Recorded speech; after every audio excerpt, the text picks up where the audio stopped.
తెలుగు తమిళ పరిశ్రమలో స్టార్ హీరోలు అందరి సరసన నటించింది అందాల భామ కాజల్ అగర్వాల్.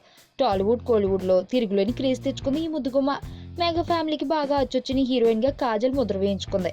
మెగా ఫ్యామిలీలో బన్నీతో ఆర్య 2, ఎవడో, రామ్ చరణ్ తో మగధీర, గోవిందుడు, నాయక్, పవన్ సరసన సర్దార్ గబ్బర్ సింగ్ సినిమాల్లో నటించిన సుందరే తాజాగా మెగాస్టార్ చిరు కంబ్యాక్ మూవీ ఖైదీ నంబర్ 150 సినిమాలో కూడా నటించింది. ఖైదీ చిత్రం బాక్స్ ఆఫీస్ వద్ద భారీ వసూలు సాధిస్తుంది. ఈ నేపథ్యంలో ఈ సక్సెస్ ను అభిమానులతో పంచుకుంటున్న ఆమె తన ట్విట్టర్లో చిట్ చాట్ చేసింది. ఈ చిట్ చాట్ లో ఆమె మెగాస్టార్ చిరుతో నటించడం తనకు మర్చిపోలేని అనుభూతి అని తెలిపింది. ఖైదీలో నటించడం తనకు కెరియర్ పరంగా కొత్త ఉత్సాహాన్ని ఇచ్చిందని చెప్పిన కాజల్ తన డ్రీమ్ రోల్ ఏంటన్న ప్రశ్నకు షాకింగ్ ఆన్సర్ ఇచ్చింది. తన 10 ఏళ్ల కెరియర్ లో కాజల్ సరదాగా సాగిపోయే యువత పాత్రనే చేయడం తప్ప ఎప్పుడు విలన్ తరహాలో ఎప్పుడు నటించలేదని చెప్పింది. ఫ్యూచర్ లో తనకు నెగిటివ్ రోల్ చేయాలని ఉందని ఆమె చెప్పింది. మరి కాజల్ కు ఏ దర్శకుడు విలన్ రోల్ ఇస్తాడో వేసి చూడాల్సిందే.